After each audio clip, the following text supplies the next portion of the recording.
So if you've been practicing, I am super proud of you. Keep it up. I promise it's worth it. So if you're new here, I have a free PDF guide that you guys can download for free that's going along with this video series. The link is in the description. And if you haven't bought a pick yet, I recommend you do that now because you're going to be needing it in the next lesson. I have an Amazon link in the description for the pick that I recommend. So in this lesson, we're going to take the concept of the first lesson in part 1, but we're going to add more chords, namely D, E minor, and C. Now you might hear these chords tossed around a lot, especially in the worship music world, but these 4 chords come in a package a lot. So just know that you're not just learning random chords.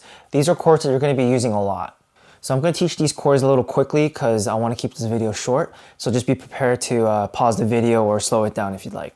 So we're going to keep calling these strings string 1, string 2, string 3, string 4, string 5, and string 6. Now we already learned the G chord, and now from the G chord, you're going to let go of everything except for the ring finger. And then you're going to put your middle finger on the 2nd fret of the 6th string, and then your index finger on the 2nd fret of the 4th string, right there like that. That is your D chord. Now, if you want more of a challenge, there's something else you can add here. You don't need to do this, so skip this if you'd like. But what I like to do personally is use my thumb and put it on the 2nd fret of the 1st string. And I do this because it sounds better to me in comparison to not having that. If you want more of a challenge, you can add this thumb here. Now, habitually, I add my thumb here, so if you don't want to do that, you don't have to. You'll just see me doing it a lot for the D chord. For the next chord is E minor. You're going to put your pinky back on the 3rd fret of the 6th string right here. Release your index and your middle finger.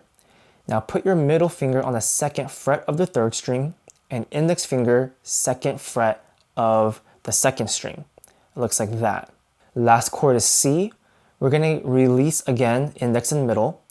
Put your index finger on the 2nd fret of the 3rd string, and then your middle finger is going to go on the 3rd fret of the 2nd string, like that. So all together we have starting from G, D, E minor, C.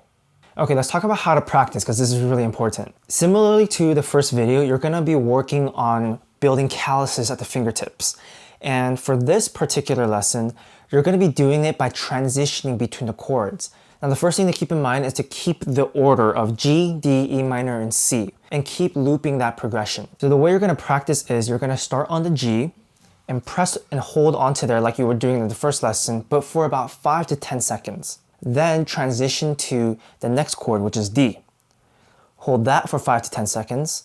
The next chord, E minor, hold that for 5 to 10 seconds. And then the last chord, C, 5 to 10 seconds, and repeat. And just keep doing that for about 25 minutes. Now, transitioning between the chords is a slow process the first time. So take your time on it. Don't think about speed, think about the smoothness of the transition. Like I said before, consistency and proper practice is the key to all of this. So start slow and do it properly for the first time. Otherwise, you're gonna have all these bad habits and it's gonna be really hard to learn anything remotely intermediate or advanced in the future. After you get this down, you are already more than halfway there in establishing the foundational skills you need to play the guitar. So that is it for part 2. Keep up the practice and let me know how I can help. If you guys have any questions, leave it in the comments or we can chat on Instagram. It's just Brian E Guitar. Other than that, I'll see you guys in the next one.